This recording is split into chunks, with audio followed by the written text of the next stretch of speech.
Welcome. Here we're going to talk about different types of data, and we're going to start by categorizing data as a data type that is either, come this direction first, what we call categorical. So categorical data, another name for categorical data is qualitative data. And a variable, so something we study that would result in a data type that's categorical, would be a characteristic that is a name or a label. So for example, if I was keeping track of dog breeds at a dog show, the variable dog breed would be categorical because it would be a name of a breed, like a poodle or a pug or a chihuahua. All right, versus data type can also be what we call quantitative. So quantitative data, I always have to slow down and spell this correctly with all the syllables. Quantitative, there we go. I think I got it there. And another word for quantitative data is numerical data. So if I was studying a characteristic and the data type was quantitative, it means that it is a number, like the number of cars on a freeway, or the number of students in a classroom, or the weight of a dog. So numbers. So we're going to start there, and then we'll break down quantitative further. All right, so if I was asking on a questionnaire your preferred social media platform, you would respond with a name, like Instagram. So categorical, a name or a label, versus if I asked the number of pets in your household, you would respond with a number, like 3 or 4. So quantitative. Your favorite video game, that would be the name of a game, so categorical. Time spent playing a video game, so that would be a number, like an hour, 2 hours, or 5 hours and 30 minutes. So a number, quantitative. All right, height of a student would certainly be a number, like 5'4". College major, definitely a name, like psychology, business, etc. All right, student ID. So you have to be a little careful here. Student ID, it may look like a number, but it's actually not numerical. So when we say numerical, we mean a number where math makes sense. So you can, for example, add 2 numbers together and get something that's meaningful. Or you can add 2 to the number and it means something. So for example, if I had 2 dogs and I bought 3 more dogs, I'd have 5. So we do math with the number of dogs I have. But your student ID, we wouldn't add student IDs together. We certainly wouldn't add 2 to a student ID and have it mean anything. So a student ID isn't actually numerical. It's just an identifier, a label for the student. So it's actually categorical. So it may look like a number, but it's just a bunch of digits put together as a stand-in for a student's name. All right, hair color, like brown, black, blonde, etc., will be a name. Credit score, a 300 to 850. So credit scores are numbers. And you definitely do math with them, because if your credit score goes up 5 points, it means your credit score was higher by 5 than it was before. But you could also report credit score as you have bad, good, or excellent credit. So now in this context, reporting it in that way, it turns it into a category, a name, or a label. All right, and you could think of a couple more examples if you'd like, but I'm going to go ahead and move on and now focus on our quantitative or numerical data. And what we're going to do is now say a variable that's quantitative can be one of 2 types. So it can either be discrete. And another way to think of discrete is countable. So let me explain why by looking at my fishbowl here. So if I wanted to know how many fish were in the fishbowl, I would count fish, 1, 2, 3. So just draw a dot here. So right now I have 3 fish. And if I added another fish, I would be up to 4 fish. If I added another fish, I would be up to 5 fish. So that's my little visual for data that is discrete. And I'll show you why I'm drawing it this way as I compare it to the other type of quantitative data. So we can also have variables that are a continuous data type.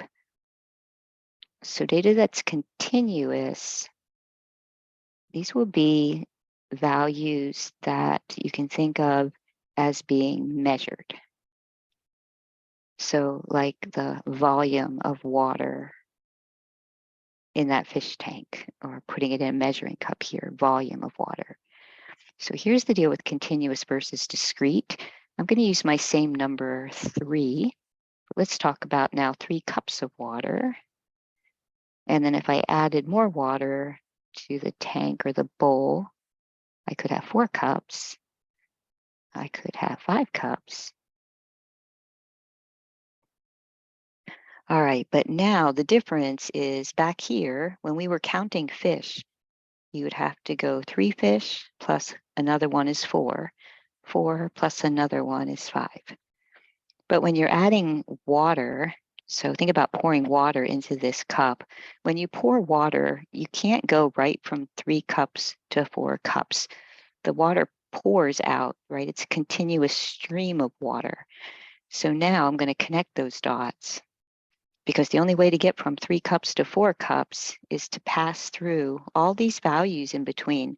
So for example, somewhere along the way, going from 3 to 4 cups, you would have to have 3.5 cups.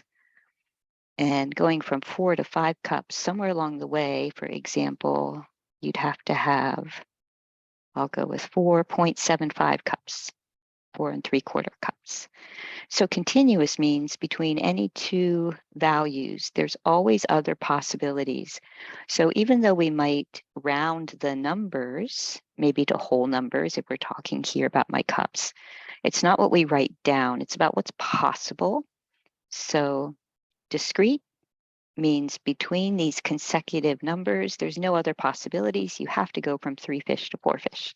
Continuous means between any 2 numbers, there's always other possibilities. So let's take a look at some examples here, and hopefully this will be clear. All right, so discrete has a countable number of possible values, like my 3, 4, 5 fish, and values between 2 consecutive values are not possible. Continuous variables, any value between 2 specified values are always possible. So there's an infinite number of possibilities. And values of this type you can think of as being measured values, and therefore they're always estimates. So for example, my fish here, if I was measuring the length of the fish, then depending on the measuring device, like the ruler here, our accuracy would be based on the markings on the ruler. And we're always estimating in this case. So let's take a look at these examples. So if the variable was how many fish are in the fish tank, the number of fish in the tank, that's our discrete. So I'm always going to think of this as kind of my individual dots here. I'd have to go, for example, 1 fish, 2 fish, 3 fish, 4 fish, 5 fish, versus the length of a fish. So if I picked a length here, so for example, if it was a fish that was 1 inch long, and then it grew to 2 inches, between 1 inch and 2 inches, it would have to somewhere grow to 1.5 inches or 1 3/4 inches. So always possible values between 2 values. That's my continuous idea. And we also measure length. So things that are measured are continuous.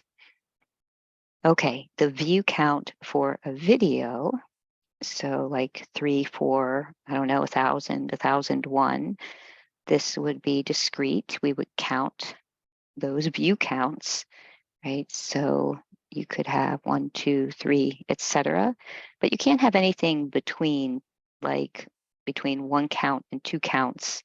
You can't have 3.5 counts. It doesn't work that way. Time spent on TikTok.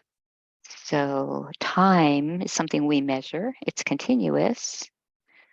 And if you ever get stuck, just think of 2 numbers and see if there's any possible values between them. So I'm going to do an example here. Let's say you spend a long time on TikTok, 2 hours. And then another possibility, 3 hours. Are there times in between? Well, sure, like 2.5 hours or 2.25 hours. So possibilities in between.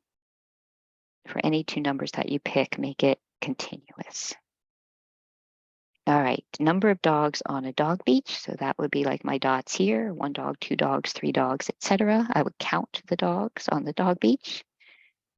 Versus distance to the dog beach, I measure distance, like 2 miles or 3 miles. There are always distances possible in between. So that's continuous.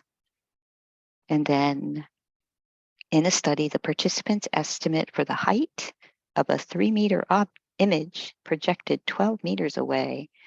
So all that really matters there is the variable there is height. Right? We would measure height. So continuous. And then the number of courses a student is taking, like 3, 4, 5, etc. So we would count the number, discrete.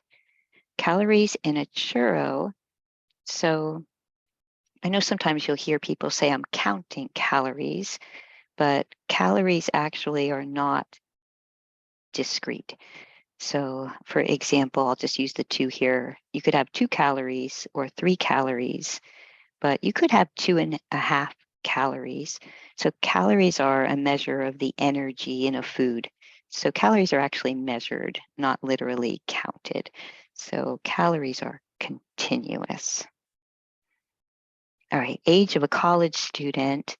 A lot of times I'll hear answers in class that people will think this is discrete, but you need to remember that it's not about how we speak. Oftentimes with college students, I would speak in years, like a student could be 21 or a student could be 22.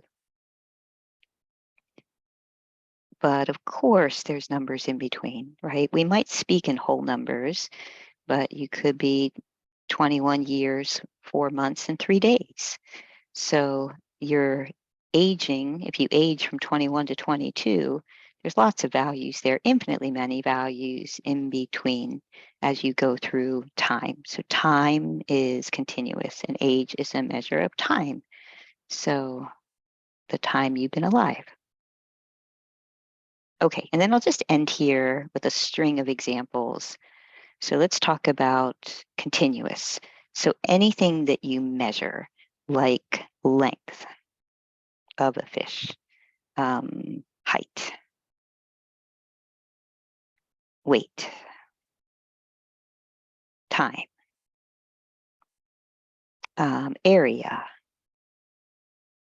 We had volume up top, area, volume. The speed you're driving, you measure your speed. So those are examples of continuous variables. And then things that are discrete, you just look for that phrase number of, because number of something generally will be discrete. So number of pets that you have, the number of students in a classroom, a number of cars in a parking garage, etc. So that's discrete. All right.